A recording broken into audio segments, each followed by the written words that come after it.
시간에는요, 4번째 해당되는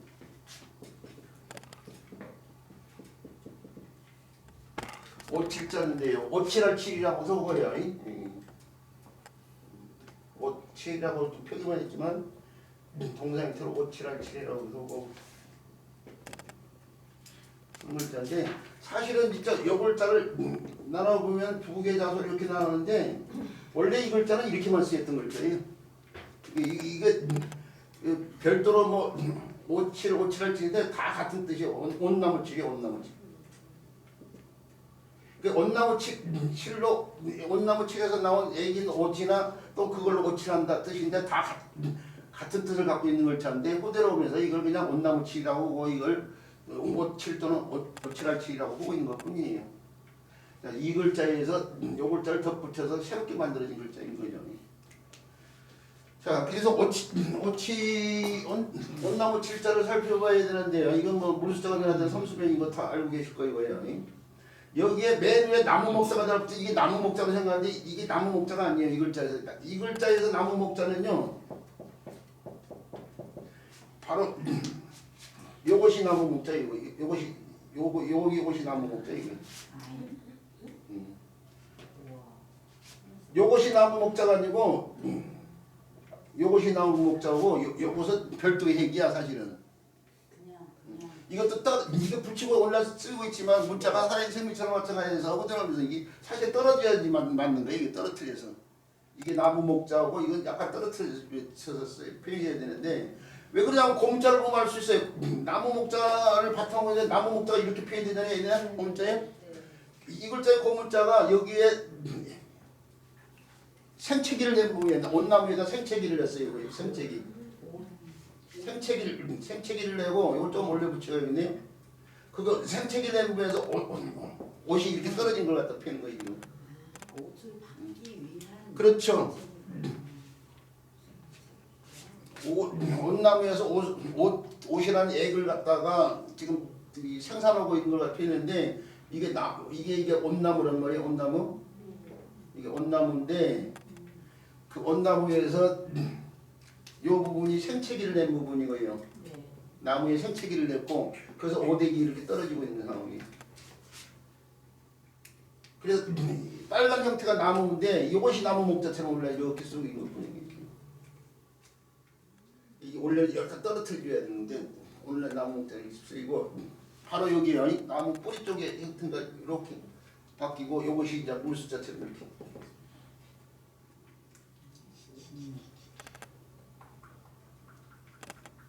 자, 옷을 생산한 온나무 같은 것인데 호대로 오면서 그 옷이 액체로 이루어졌으니까 액체와 관련된 삼수변을 덧붙여서 원래 이렇게 쓰고 있다 이거예요.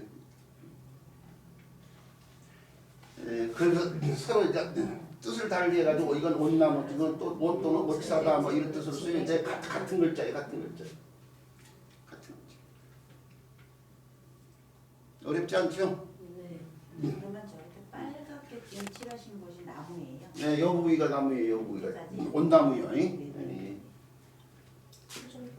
그것이 문자 속에서는 요 부위다 이거 요 부위. 오늘날 요 부위다 이거 요 부위. 요 온나무 칠자는 다른 글자 구성에 도면서 음역하는 글자로서 한 글자 알아둬야 될 글자가 무릅쓸자가 있어요. 실이 질 또는 실이 될 수 있는데요. 치음기 교환이죠. 실이 쓸까지 온 거죠. 그러면서 인체 한 부위와 관련돼 가지고 육단을 달붙여서 무릎 쓸자가 되는 거죠. 무릎 쓸자. 슬객은 할 때 쓰는 글자고 슬아의 자녀 할 때 쓰이는 쓸자가 바로 글자죠.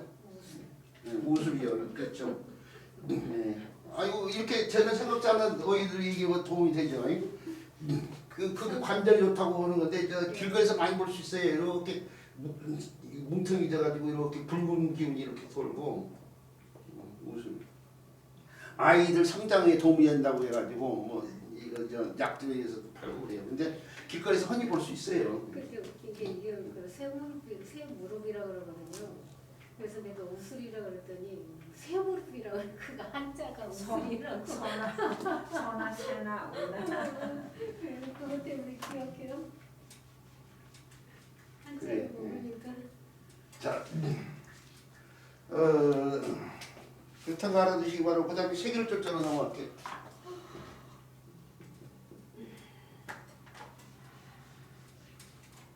세계를 쫓자요. 빨간 것을 쓰면 안 돼. 빨간 거 쓰고 있었네요. 자, 두루 조자 오고 혈액 삼자가 두루 조자 혈액 삼자예요. 우리 지난 시간에도 언급했다시피요. 앞에서 배우는 것들이 자꾸 나오고 그런데요. 이 두루 조자가 앞에서 이게 언급이 됐던 글자예요. 그러지만 이렇게 새롭게 나왔으니까요. 간단하게라도 살펴보는데 고물자는 이렇게 표현했어요. 농경기가 이렇게 있고요. 이 글자 갑동물 형태가 바로 농경기가 이렇게 있는데요. 거기에 점들이 이렇게 포함되어 있는데 이게 농경지에서의 곡물이 빽빽하게 자라고 있음을 표현하는 거예요. 지금. 그림이 아니고 문자로서 이렇게 간략하게 펴는 거예요. 농경지가 사방으로 이렇게 경작지가 있는데 구분되어 있는 경작지가 있는데 거기에 점들이 곡식들이 곡물들이 빽빽이 자란다는 뜻의 글자인데 호대로면서 그래서 빽빽하다 듣고 걸렸는데 빽빽하다의 뜻은 곡물이 그 대표하는 게 벼니까요. 벼 갖다를 이 글자에다 붙여가지고 새롭게 이렇게 이 글자 갖고 있는 빽빽하다의 뜻을 이 글자가 대신하고 있어요. 이게 빽빽할 조자예요. 조자. 빽빽할 조자. 곡물이 두루두루 심어져 가지고 빽빽이 자라는 모양에서 이게 두루란 뜻으로 쓰니까 빽빽하다는 뜻은 다시 벼자를 붙였다는 거예요. 벼가 이거서 고기를 쓰고 있는데 이 글자에서 분화되어 나온 글자예요. 이 빽빽할 조자가 익히 쓰이는 말이 오늘날 익히 쓰이는 말이 거의 한 글자밖에 없는데요. 오밀조밀하다 할 때 쓰는 조자예요. 오밀조밀하다. 그리고 이 곡물이 두루두루 심어져 자라고 있는 모양에서 이게 두루를 뜻하는 거죠. 두루를 뜻하는 글자인데 이 곡물들이 두루두루 빽빽이 자란다는 것은 수리 시설 같은 게 잘 돼 있다는 거거든요. 그래서 호재로 오면서 이 경수로 경수로네 농수로 같은 농수로 입구 같은 걸 갖다 이렇게 추가시켰어요. 호재 나오면서 농수로 입구 거기서 정의화된 글자가 바로 이거지. 원래는 곡물이 빽빽이 자란 모양과 관련돼 가지고 이루어진 글자인데 빽빽하다는 뜻의 글자는 배웠자를 한 번 더 붙이고 요 글자는 호대로면서 수시시설 가운데 농수로 입구 부분을 갖다 좀 더 추가시키면서 그걸 간략화시킨 글자가 알아두시고요. 그 출자가 여기서 초가 되면서요. 여기서도 초로 쓰였지만요. 초가 되면서 타락삼자에 여기서 뜻이 이루어지는데 타락삼자가 달라붙은 글자들은 뜻이 뭐가 관련되냐면 무슨 뜻 관련된다고요? 장식되어지는 뜻 관련돼 있어요. 장식되어지는. 옛날 사람들은 트럭으로 몸을 장식을 했어요. 그래서 장식과 관련되기 때문에 그렇게 해요. 켈체, 이거 켈체라는 글자 아니에요? 채자에다가 장식이라는 뜻 관련돼 채색이에요. 채색 채자예요.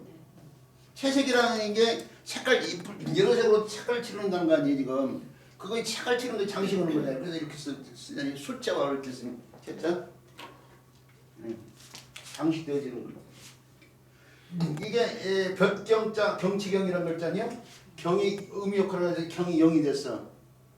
그러면서 장식이 됐는데 사람이 이렇게 서 있으면 뒤에 장식되어지는 부분이 생기는데 그게 그림자예요. 그림자. 볕을 보고 사람이 서 있을 때 뒤에 장식되어지는 게. 그 장식 그림자라는 장식과 관련된 의미를 나타내서 탑섬자예요. 뭐 눈에 보이지 않는 장식 같은 경우도 다 표현돼. 이거 빛날 빛자, 빛나다라는 뜻의 글자 이런 글자에서도 이 빛나는 것이 장식되어진 거기 때문에 탑섬자를 붙이는 거예요.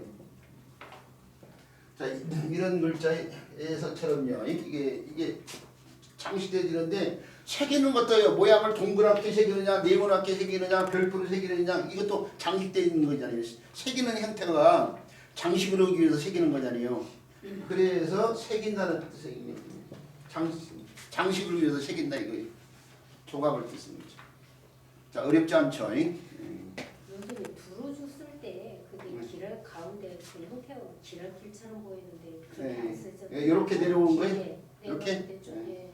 문자라는 것이 오랜 기간에 걸쳐서 여러 지역에서 많은 사람이 쓰다 보니까 이렇게도 쓰이고 저렇게도 쓰이고 그러는데 이제 이것이 어떻게 쓰는 게 더 합당하냐를 알려면은 우리가 오늘날 틀린 글자도 옳게 여기고 옳은 글자도 틀리게 여기다 보니까 뭐가 옳으네 그리를 말씀드리기가 곤란 경우가 많은데 그럴 때 기준이 뭐냐면은 교육만자 지금 우리가 특히 나라에서 지정한 게 교육만자니요. 교육만자 지정할 때 강의자를 따르라고 했어요. 강의자. 그러니까 강의자가 어떻게 되는지를 봐야지. 근데 이제 거기에 대해서 신경을 썼으면 제가 강의자를 보고 아 여기 좀 내려오냐 안 내려오냐를 놓고 이왕이면 어떤 글자를 살펴보라고 할 수 있는데 강의자에 제가 관심을 기울이지 못했네요. 한번 우리 선생님이 살펴보세요. 근데 사전에 따라서 그런 경우가 많아요. 그런 경우가 이렇게 쓰느냐 이렇게 쓰느냐 문제를 놓고 얘기하고 있는데 자 강의 사전에는 그 조금 내려오게 되세요. 내려오게 그리고 이렇게 강의자들의 원행. 자료 이과에서 쓴다고 이렇게 좀 내려오게 쓰도록 보세요. 그러면 설명할 때 꼭 길을 길처럼 또 보이거든요. 그러니까 그렇게 그런 부분을 가지고 얘기를 지금 끝도 끝도 없어. 한때 그런 경우가 엄청나게 많기 때문에. 네. 예. 자, 그렇다는 얘기고요. 그 다음에 우리 책에는 근데 또 안 내려와 있네요. 네. 그러니까 근데 소전에만 보더라도 내려와 있네. 네. 그러니까 소전자를 따라가면 내려온 거에 더 바뀌는 거네. 자, 그렇다는 거 말씀드리고 그 다음에 배워야 될 글자가 10개짜리예요.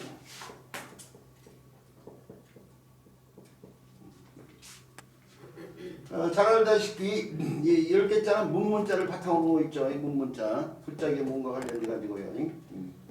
문과 관련돼서 문 기둥 양쪽에 있고 문이 이렇게 있는 셈이죠. 살인문 같은 거 생각하시면 돼요. 여기에 이렇게만 쓰면 이게 문을 닫는 빗장과 관련돼서 이게 빗장. 그래서 이게 뜻이 빗장을 뜻하고 음은 산인 거죠. 빗장산. 약속되는 거지 빗장산. 요 빗장산의 가로지르는 형태 이렇게 이게 가로지르는 형태에다가 다시 세로지르는 형태 이걸 표현하면 이게 닫을 배자 이게 반대 글자. 근데 호재로 오면서 이것도 다시 획을 갖다가 가액인데 획을 갖다 제주제처럼 마치 요 획을 갖다 더 집어가지고 쓰고 있는데 원래는 이렇게만 썼던 글자예요. 닫을 배자. 이게 이렇게 해서 이렇게 해가지고 오늘 닫을 배자를 이렇게 쓰고 있고 이건 10개자가 되는데 10개자는 반면에 이게 닫을 배자는 새로 지른 획이 들어가 있는데 여기에는 바로 요 획이 더 들어가는데 빗장선자에다가 이거 부수자죠? 무슨 자예요? 손 맞잡을 공자. 손 맞잡을 공자. 손 맞잡을 공자. 두 손을 이렇게 맞잡는 모습을 갖다 놨던 글자라고 생각하시면 돼요. 오른손 오공, 왼손 오공. 이게 두 손을 서로 맞잡으려고 하는 모습을 갖다가 펴는 글자인데 합쳐지면서 오늘날 이렇게 이게 어디예요? 이런 글자에서 볼 수 있잖아요. 이런 글자. 이런 글자에서 볼 수 있는데 이게 무슨 자예요? 임금왕자가 아니에요. 구술옥자의 원래 형태예요. 구술을 가지고 두 손으로 갖고 노는 거예요 지금. 희롱할 농자잖아요. 희롱할 두 손으로 가지고 논다고 해서 희롱할 농자. 희롱할 농자. 또는 뭐예요? 창이 있어요. 창을 두 손으로 붙잡고 경계를 한다고 해서 경계할 때자. 요 형태가 간략화돼 가지고 그러니까 이게 두 손이잖아요. 이게 지금 두 손이요. 도끼를 갖다 두 손으로 붙잡고 있어. 그러면 간략화돼 가지고 이성을 볼 때 이것도 손맞춤 공짜에 변형된 형태예요. 두 손으로 도끼가 달린 창을 붙잡고 있다고 생각하셔야 돼요.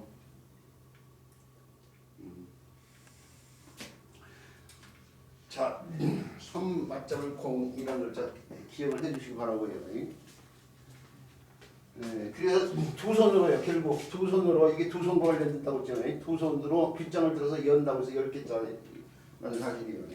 근데 10개자는 10개자 자체만 해보시면 돼요. 10개자는 그럼 빗장관과 빗장산.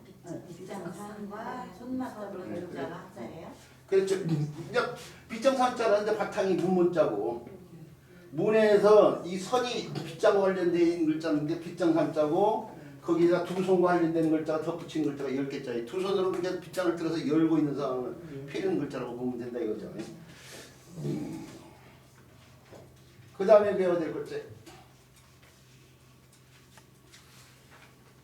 그 다음에 배워야 될 글자는 벼슬할 사자예요. 성질 사자, 벼슬할 사자.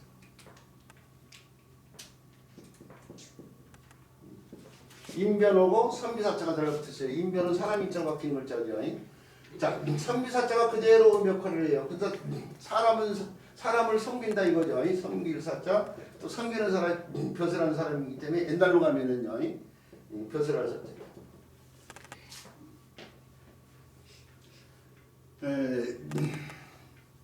우리 오늘날 공무원들, 옛날 나란 이런 사람들이 오늘날 공무원들 아니에요?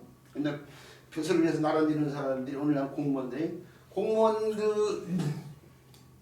그리 근무는 관공서 같은 경우는 봉사 이럴 때 쓰이는 사자가 바로 있잖아요. 봉사합니다. 이 받들고 섬긴다 이거예요. 누굴 받들고 누굴 섬긴다는 얘기예요. 공무원들이 국민들을 받들고 섬기는 거 아니에요. 옛날에 있죠. 옛날에 이 벼슬하는 사람들이 임금이 내리는 노고를 갖다가 받지만 오늘날 이 사람들은요, 공무원들 이 사람들은 뭐예요? 월급이 국민들 세금 아니에요, 세금. 국민들이 내 세금을 갖고 있는 거예요. 국민들을 받들어야 상인이 돈을 준 사람이 국민이니까. 그 봉사 정신을 갖고 있는데 공무원 가운데 별정직 공무원으로서 가장 높은 사람이 누구예요? 그렇죠, 대통령이에요, 대통령. 대통령도 국민을 받들어야 될 사람이요, 나를 따르라는 사람이 아니에요. 예.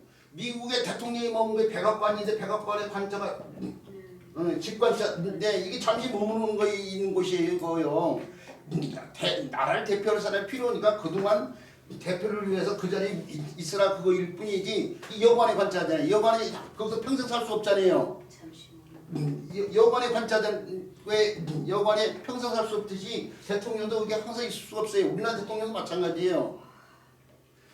대한민국은 민주공화국이다가 헌법에 분명히 표현돼 국민 주인이라고 돼 있잖아요. 근데 이상하게 우리나라 대통령은 나를 따르라예요. 국민을 받든 것이 아니고. 봉사 정신을 가지고 대통령을 해야 되는데 그것이 아니다니까요. 대통령은 국민들을 서포트해야 될 사람이라고. 어쨌든 간에 다른 쪽을 자꾸 얘기하고 있지만요. 그때 쓰이는 벼슬 자 알아두시고요. 그렇게 보고 나서 보니까 공야장의 제6장이 실존한 자를 다 끝났네요. 자, 문장이 이어지고 있는데 문장이 간단히 읽고 넘어가보죠. 스승님께서 7주기에서 응대체장이죠. 7주기라 하여금 벼슬하시도록 하시니 7주기가 대하여 말했다. 저는 이를 아직 능히 맡지 못합니다. 벼슬을 맡지 못한다 그 얘기죠. 그러니까 스승님이 기뻐하셨다는 얘기고요. 그 다음에 공예장 제7장에 신춘한자 살펴보는데요.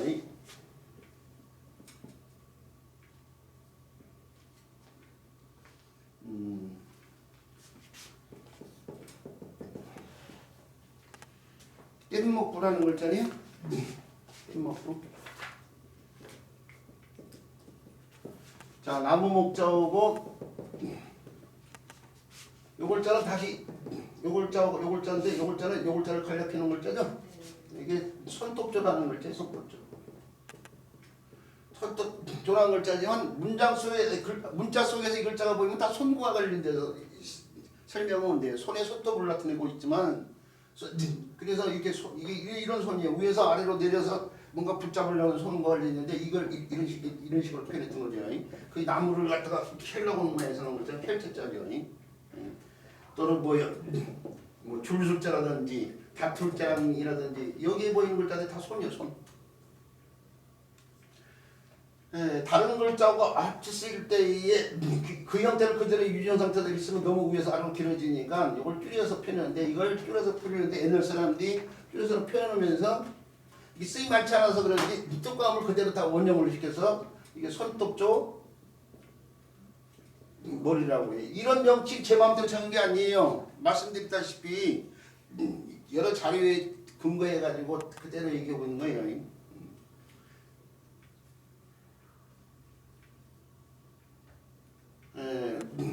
객관성을 가지고 얘기를 해야 될 거 아니에요? 오늘날 손톱조머리라고 그냥 손 걸린 데서 뜻이 손. 손으로 그러니까 아이의 머리를 이렇게 있을 때 아이가 이렇게 있죠. 이것도 아들자 하고 있지만은 본래 뜻은 아이 자자죠. 아이 자자. 이걸 아들자라고 해버리면 전율자 같은 경우 아들한테만 젖을 먹이는 상황이 되는 거야. 엄마가 아들만 좋아하는 상황이 되는 거야. 그렇잖아요? 조로자. 엄마가 아이한테 젖을 먹이고 엄마가 이 글자가 이제 결국 이 글자예요. 이 글자가. 엄마가 자식을 좋아하는 거야. 아이를.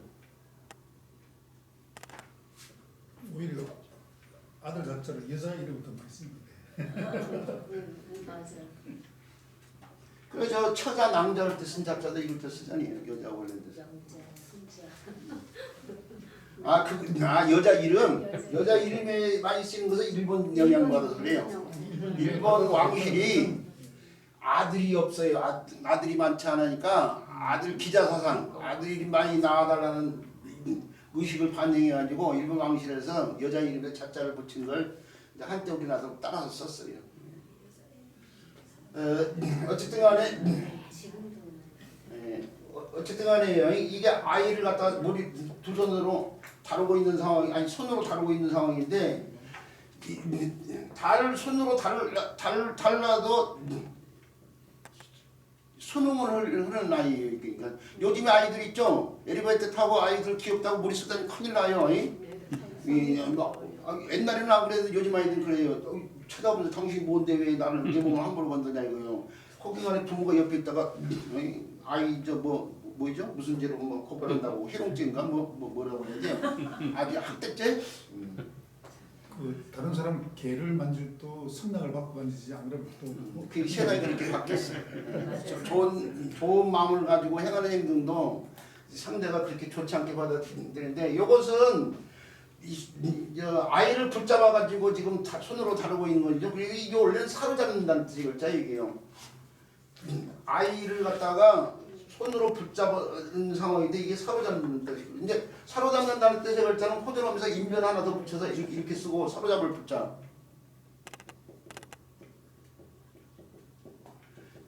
그리고 사로잡힌 나이가 반항 능력이 없이 믿고 쓸만하다. 그래서 나온 말이 믿부다. 믿부다는 말이 믿음성이 있다 그러거든요.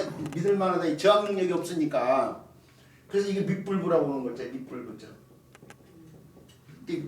믿부다라는 말을 오늘날 잘 쓰고 있지 않은데 믿음성이 있다 뭐 이런 의미예요. 반항이 없으니까 믿고 답을 만하다 이거죠. 반면에 어른인 남자 그러니까 옛날에 이게 사로잡는 게 불호에 뭐라고 해가지고 포로를 불호라고도 하는데요. 이 포로 가운데 여자가 있을 거이고 남자가 있는데 여자가 어른이 성인이 있을 거이고 아이가 있을 거이고 남자도 성인이 있고 아이가 있을 때에 여자나 남자를 놓고 보면 반항 능력이 여자가 떨어져요. 그래서 여자의 성이나 아이는 뭐 문신을 새기거나 뭐 흔히 말돼요. 매우 시자가 문신 새긴다고 보거든요. 여기 이렇게 쓰면은 여기서 책령대에서 나온 글자 첩첩자가 바로 이 노예인 여자를 나타내는 글자 이게 원래. 성노예도 되고 하는 상황이야. 첩. 그 다음에 남자 가운데 아이도 마찬가지로 반항 능력이 없어요. 그래서 아이도 마찬가지로 아이동자에 보이는 이 글자가 내년 이 글자하고 같은 거예요. 지금 이게 또 문신색인 아이야. 노예 포시만 하면 돼. 근데 문제는 이 가운데 최고 문제는 바로 성인인 남자야. 성인 남자. 성인 남자는 반항 능력이 있어. 그러니까 반항 능력이 있으니까 눈을 갖다가 뾰족한 도구로 문신생인 도구 같은 걸로 해코지를 해가지고 눈 하나를 못 쓰게 해요. 그러면 그 해코지 당하는 순간에 의지가 꺾일 거이고 해코지 당하고 난 다음에 이제 눈만 하나를 사용하면은 이게 행동 반경의 폭이 좁아져요. 반항 능력이 떨어지는 거죠. 거기서 나온 글자가 백성민자니요. 백성민자가 눈목자에다가 뾰족한 도구를 찌른 형태에서 나온 글자는 마찬가지거든. 백성민자가 노예인 백성을 뜻하는 글자예요 원래. 신하신 신하신자는 그냥 눈만 표기되어 있는데 우리 선생님이 좀 더 나갔는데 신하신자 고문자 보면은 이렇게 해가지고 여기 점이 보이기도 해 이렇게. 신하신자는 이렇게 원래는 이렇게 해가지고 이렇게만 정형화시킨다고 보면 되는데 어떤 글자 보기 점이 보이기도 하는데 이게 저 뾰족한 도구로 찌른 부위를 갖다 폈다고 생각하시면 돼요. 이것도 그러니까 이것도 지금 이게 노예인 신앙을 표현하는 글자예요 원래.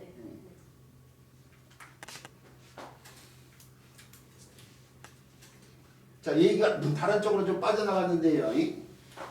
어쨌든 간에 이거 밑불부라는 글자인데 사로잡힌 아이를 놓고 이 다룰 만하지 믿고 다룰 만하다고 해서 밑불부라고 하고 사로잡힌 아이는 다시 사람을 붙였어요. 사로잡힌다는 뜻의 글자는요. 요 밑불글자는 다른 글자 구성에 도움주사 음역하는 글자들이 예법이 있는데요.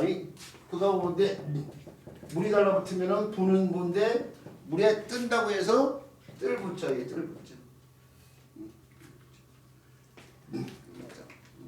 물에 뿌리가 없이 물에 떠서 다니는 풀이 있어요. 그렇죠. 부평초 할 때 쓰는 부자예요. 부초, 뭐 줄여서 부초라고 하고. 부유물 뭐 할 때 쓰이는 부자예요.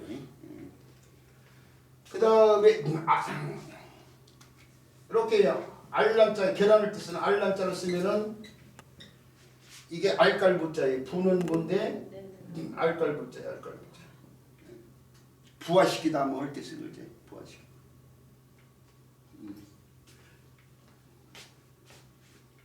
알깔부자. 또는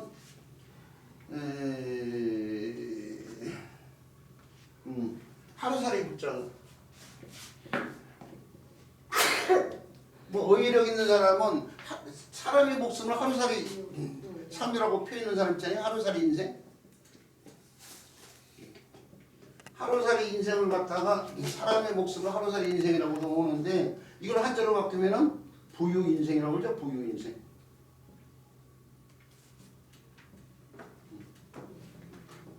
사자성어로 쓰이는 말이에요. 사실은 부유 인생. 그때 쓰이는 하루살이 글자예요. 하루살이. 근데 여기 하루 산다고 해서 하루 살인데 하루 살이는 사실은 이쪽 요충일 때는 어떤 것은 한 2년도 살고 그래요. 성충이 되기 전에 우리가 얘기하는 하루 살이는 성충이고 날아다니는 거. 근데 이게 성충이 되기 전에는 요충 아니에요. 요충? 요충일 때는 뭐 2년도 살고 그래요. 근데 이제 요충에서 성충으로 바뀌면서 야들이 모든 생명체가 갖고 있는 기본적인 본능이 뭐예요? 가장 중요한 본능. 종족 유지의 본능이에요. 종족 유지 본능. 종족 유지의 본능인데 야들이 종족 유지를 시키려고 했죠. 막 무더기로 몰려다니잖아요. 무더기로 몰려다니는 이유가 종족 유지 본능이요. 수컷이 암컷을 따라다니는 거야 지금. 근데 여러 마리가 한 마리가 앞에 있으면 뒤에서 따라다녀. 그 뒤에 또 따라다녀. 그 뒤에 또 따라다녀. 그러니까 뭉쳐서 이렇게 막 다니는 거예요. 야들이 입이 태화돼서 없어요. 입이 태화되는 게 뭘 먹지는 않는 거죠.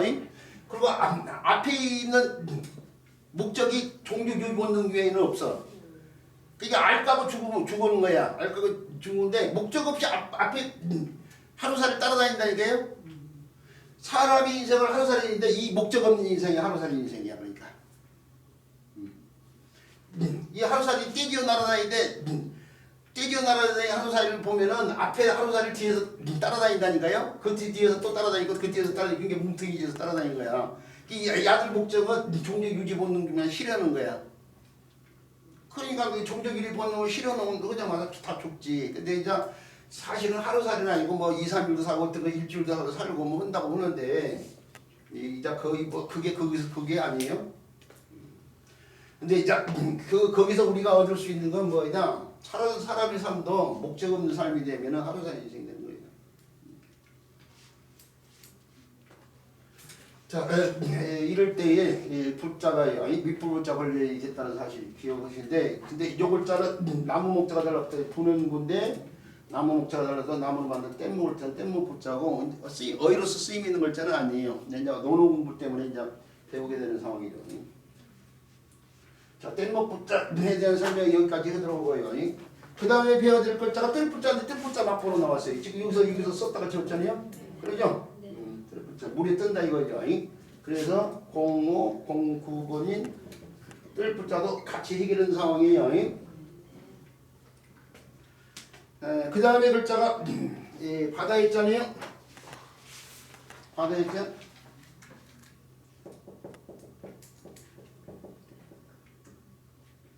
바다에 있자는 삼수면 오고요. 그 다음에 미양면자가 달라붙어 있죠. 여기 삼수면, 여기도 달라붙어 있는 거죠. 물수자가 바뀐 글자로서요.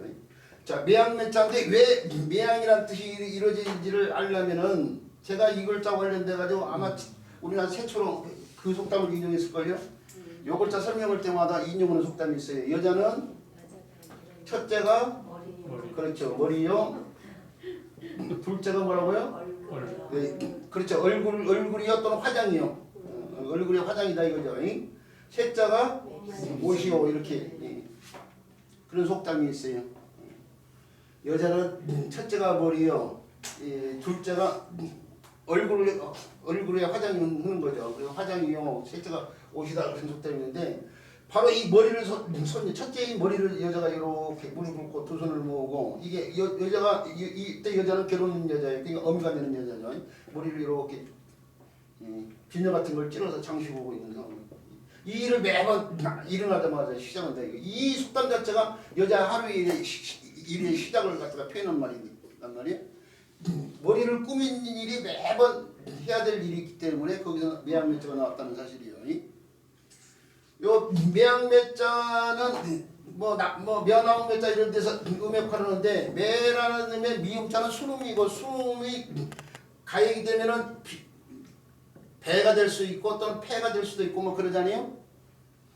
그런데 비읍자는 어떻게 돼요? 비읍자는 미음 더하기 히읗음 또는 히읗음 더하기 미음이라고 봐야 돼요. 그러니까 매가 배가 될 수 있는데 배라는 의미 히읗 더하기 미음 더하기 아이음이라고 생각해야 된다 이거예요. 근데 후대로 오면서 어떻게 돼요? 음의 일부가 탈락됐어요. 미음이 맞춤 탈락됐대. 그럼 히읗만 남잖아. 그럼 뭐가 돼요? 해가 되잖아요. 이게 음이 변화되는 과정에서 음의 일부가 탈락돼서 해가 됐다고 봐야 돼요. 네. 매가 배로 쓰일 수 있는데 배라는 음의 비읍은 여기 미음 더하기 히읗음이 섞여져 있는 음이란 말이에요. 근데 미음만 탈락된 거예요. 음의 일부만. 그럼 히만 남았기 때문에 이게 그래서 해가 되는 거예요. 이게. 물 가운데 바다를 뜻한다 이거죠. 모든 물은 어디로 보인다고요? 바다로 모이죠. 바다로 모든 물이 바다로 모이면은 바다가 어떻기 때문에 가장 낮은 곳에 있기 때문에 그러죠. 그리고 또 청탁을 불문한다고 했죠. 바다 같은 마음이 어떤 마음인지 알겠죠. 하심을 가져야 돼. 하심. 그리고 좋고 그름을 갖다 구부리지 않아야 된다 이거죠. 우리 책에 보면은 거기에 동해 지도가 있죠. 동해 여기 이제 수도가 좀 뭐 동떨어진 얘기지만 우리나라가 이렇게 있으면 그 옆에 일본이 이렇게 있잖아요. 요 부위를 갖고 동해라고 우리는 하고 있는데 이 부위를 일본 사람들이 뭐라고 불러요? 일본해라고 부르죠. 이걸 용인을 해버리면 일본해를 용인해 버리면 이 동해 우리가 동해라고 하는 이거 한데 울릉도도 있고 독도도 있고 그런데 그 일본해라고 하면 그때 일본 속이 땅이 돼버려요. 이거 일본해라고 하는 순간 일본 바다라고 하는 순간 그 속에 있는 섬들이 어떻게 돼요? 다 일본 섬으로 오해되는 상황이야. 외국 사람들한테. 최근에 미국에서 작전 지도에 이제 일본이라고 표기했다고. 그러니까 그거에 대해서 이제 우리가 저항을 해야 된다 그 얘기예요. 지금 온당치 않다. 대륙 동쪽에 있는 우리뿐만 아니라 대륙의 동쪽에 있는 바다 동해라는 표기도 온당하고 해야 되는 상황이죠. 근데 이걸 용인해버리면은 그게 문제가 이런 문제가 생기는 거예요 지금. 그래서 어떻게 돼요? 애국가에서도 동해물과 백두산이 일본이에요, 백두산이 뭐 바꿔야 될 상황이야. 잘못 찾치다가 그걸 용인하면은. 그래서 의식이 있다고 치면은 이런 것들을 적극적으로 이런 상황과 관련된 걸 적극적으로 저항은 못해도 우리가 교육인단에서 아이들을 가르친다면은 아이들한테 이런 걸 언급을 해야 된다 이거예요. 그거 언급하면은 또 저기 뭐야 선동하는 뭘 선동해? 올바른 것을 얘기하고 있는데 무슨 선동해? 누가 선동한다고?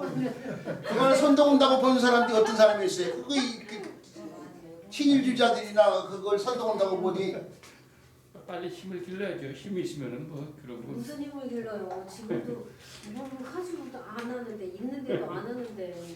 아니 힘이 있으면 그런 거 다 해. 자, 그 다음에 배워야 될 글자예요. 그 다음에 배워야 될 글자는 0511인데 이 글자는 우리 지금 책에 보면 설문에다가 표현되는데 설문에다에서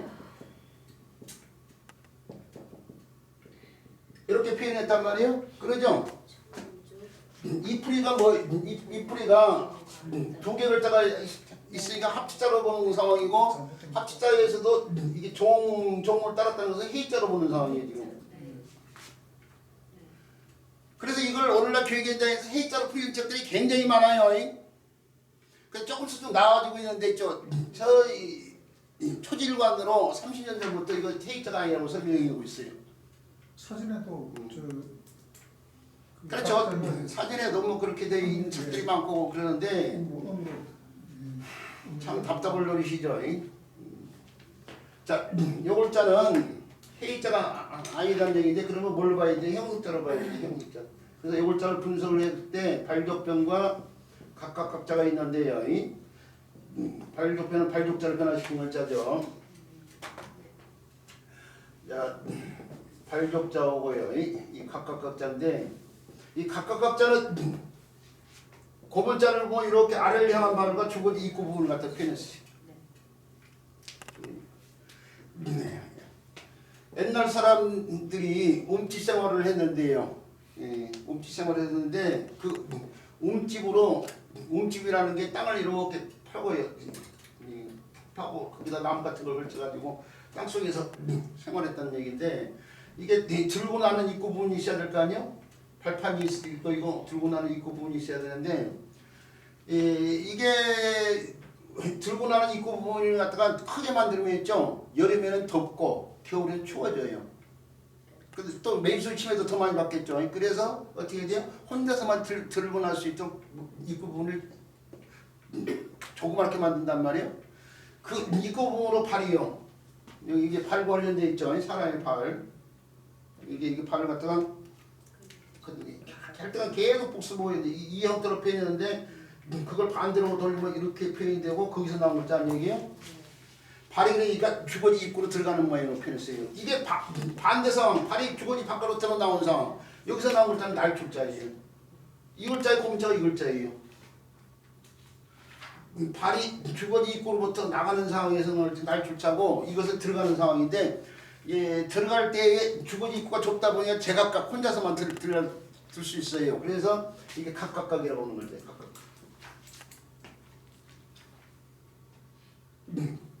각계전투 뭐 할 때 쓰는 각양각설 할 때 쓰는 각각각제. 왜 각각각이 이제 이해되죠?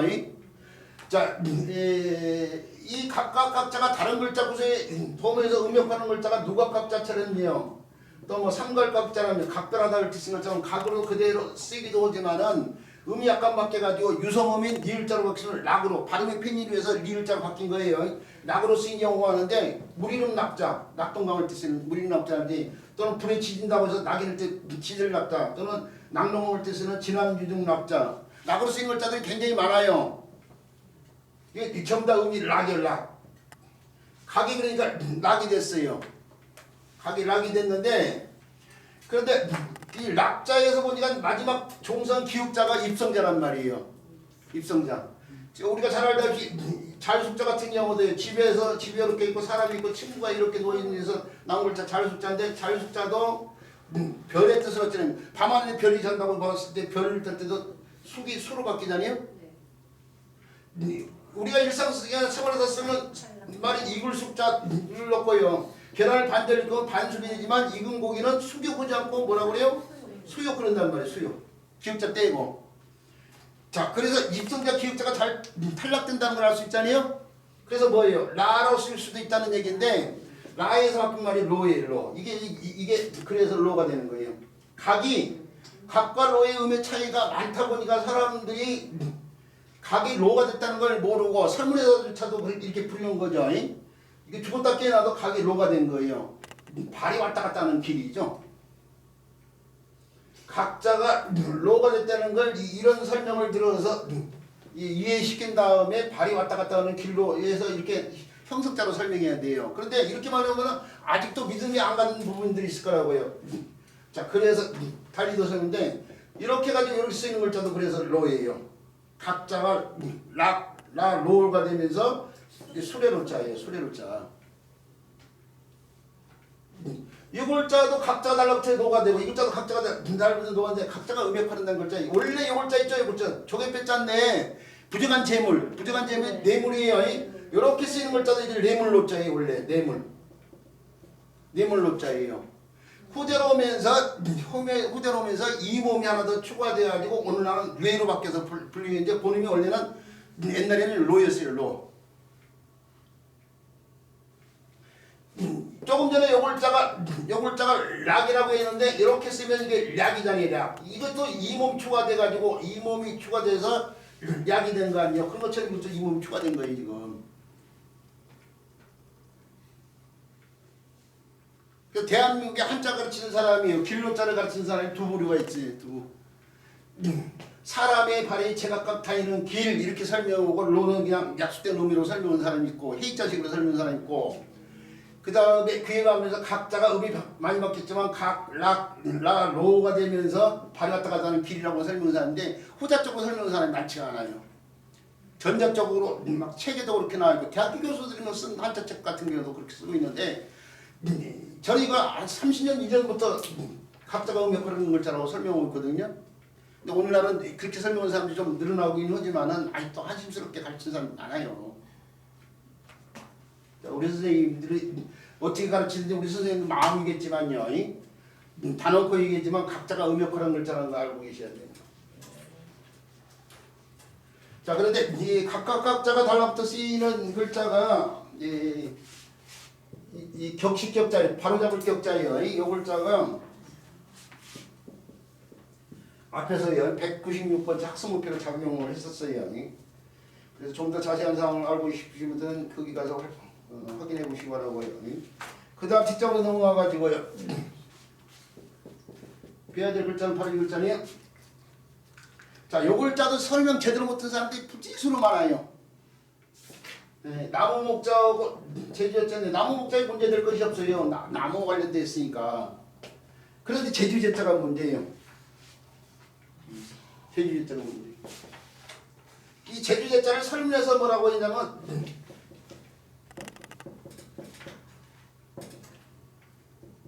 이렇게 풀려놨어요. 설문해자에서 초목지 초야라고 이렇게 풀렸어요. 초목. 풀과 나무가 나기 시작한 것이다 이렇게. 풀이나 나무의 처음이다 그랬는데 그게 뭐예요? 막사기 난 때를 갖다 피는 거 있다가 그렇게 피는 거예요. 그러니까 초목의 싹과 관련돼서 이걸 설명을 해요. 초목이 싹과 관련돼서 이 제주제자를 설명하고 있는데 이게 문제예요. 이 글자의 소전 각골 문장이 이렇게 표현이 됐어요. 이렇게 분명히 이렇게 표현이 됐어요. 제주자에 요 글자에 각골 문장이 분명히 이렇게 표현이 됐다는 거예요. 이 형태에서 요걸 땅으로 보고 이게 초목의 본잎의 떡잎이 이 땅 위로 이렇게 솟아나는 것으로 생각해 볼 수도 있을 것 같아. 근데 그게 이 초목과 연결시킬 글자가 아니에요, 사실은. 요 형태가 한자에서 요 형태가 어디서 보이냐면 이렇게 쓰이는 고문자 가운데 이렇게 이런 형태도 보여요. 고문자 가운데 이렇게 표현된 형태에서 여기에도 이런 형태가 보이는 글자가 있어요. 요 형태가 뭐인지를 알아야 되는데 이게 초목과 관련된 글자가 요 형태가 이 형태에서 이렇게 쓰여진 글자 여기서도 똑같은 형태를 볼 수 있다는 게 이 글자 나중에 정형화돼서 뭐가 되냐면 이렇게 돼요. 이렇게 돼요. 이게 뭐인 줄 알아요? 이게 재앙제자예요. 재앙제자. 재앙제자. 후대로 오면서 재앙제자가 있죠. 이게 물이에요. 물이 지금 보를 넘치고 있는 거거든요. 이게요. 물이 이게 보호와 관련된 글자 이게 보호. 나무로 쌓는 보호 관련돼서 옛날 사람들이 보를 이렇게 나무 여러 개를 이렇게 해가지고 이렇게 막았단 말이에요. 물길을 치수를 때에 이 사이다가 나무 이렇게 해놓고 거기다 사이다 도로 흙 같은 걸 집어가지고 메웠어요. 그래서 물길을 다른 데로 돌린단 말이에요. 우리 저 책에 사진 한번 보세요. 그런 틀이에요. 그런 틀. 나중에 재앙제자에 물이 넘치는 상황이 재앙이에요. 지금 중국 황하는 3,000년 동안 1,500명 이상의 범람이 이루어졌단 말이에요. 그게 큰 재앙이에요. 수천만 명이 죽었어요. 그 재앙이 이게 물난이 수재와 관련돼 있어요. 그런데 살다 보니까 수재만 당해요. 또 다른 재앙 화재를 당해요. 그래서 불화자를 한 번 더 붙여서 이렇게 쓰기도 해요. 재앙제자를. 이게 이 재앙제자지만은 불화자를 붙여서 이렇게 쓰기도 해요. 그런데 요 글자가 후대로 오면서 또 간략화되면서 오늘 이렇게 쓰고 있는 오늘 재앙제자 이렇게 쓰고 있는데 그 글자 원래 글자예요. 그 글자 원래 글자를 이렇게만 써도 재앙제자였던 거예요. 이해가 가요? 그 재앙제자의 고문자에 보면 이 형태가 그대로 있어요. 이게 뭐냐면 보예요. 물이 넘치고 있는 보. 물길을 막는 보. 이 물길을 막는다는 것은 물길을 막고만 있으면 언젠가 넘치겠잖아요. 막는다는 건 다른 쪽으로 물길을 유도를 시키는 거야 지금. 물길을 다른 쪽으로 유지시켜가지고 천장에 지위에 오른 사람 있잖아요. 누구예요? 우임금. 우임금이 13년 동안 치수의 골무하고 자기 집 앞을 지나가는 데서 집을 못 들어갈 정도로 치수의 골무를 했잖아요. 그래서 나중에 순임금한테 선장을 받았잖아요. 이 물길을 다스리는 일이 굉장히 큰 재주예요. 그래서 여기서 정형화된 요글자가 재주라는 뜻을 쓰이고 그 물길을 막는데 사용된 나무가 있죠. 거기 나무가 제목 제자로 작용하고 거기다가 요 제자에다가 나중에 돌이나 흙 같은 걸 집어서 물길이 머물러 있게 하는 상황에서 나온 걸 때는 있을 제자가 되고 이게 이 제주 제자의 변형된 형태예요. 이게 제대로 된 제주 제자의 설명이란 말이에요. 제주에 된 제대로 된 설명. 그런데 이게 오늘날에도 초목과 연결시켜서 설명하는 사람들이 부지기수로 많아요. 제가 자원 공부를 저 혼자서 30년 넘게 지금 하고 있는데 이런 걸 연구하는데 30년이 걸린 거예요 지금.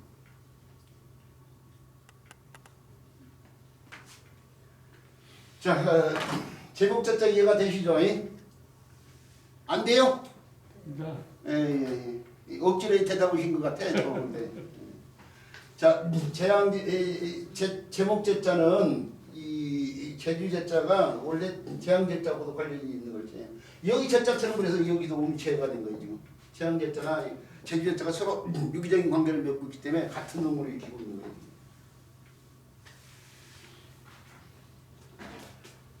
자, 이렇게 해서요. 이렇게 해서 공야장의 제7장의 신춘한자를 다 살펴봤는데요. 문장이 나오네. 문장 간단하게 읽어보고 쉬는 시간 갖도록 하겠습니다. 작께서 말씀하셨다. 도가 행해지지 않으면 뗏목을 바다에 띄우고 탈 것이니 나를 따를 자는 아마도 유일 것이다. 자로가 이 말씀을 듣고 기뻐하자 작께서 말씀하셨다. 유는 영감함을 좋아함이 나보다 나으나 취하여 헤아릴 것이 없도다. 뭐 이렇게 풀이된 문장이네요. 자, 쉬는 시간을 갖고 난 다음에 공연장 제8장의 신춘한자 살펴보겠습니다.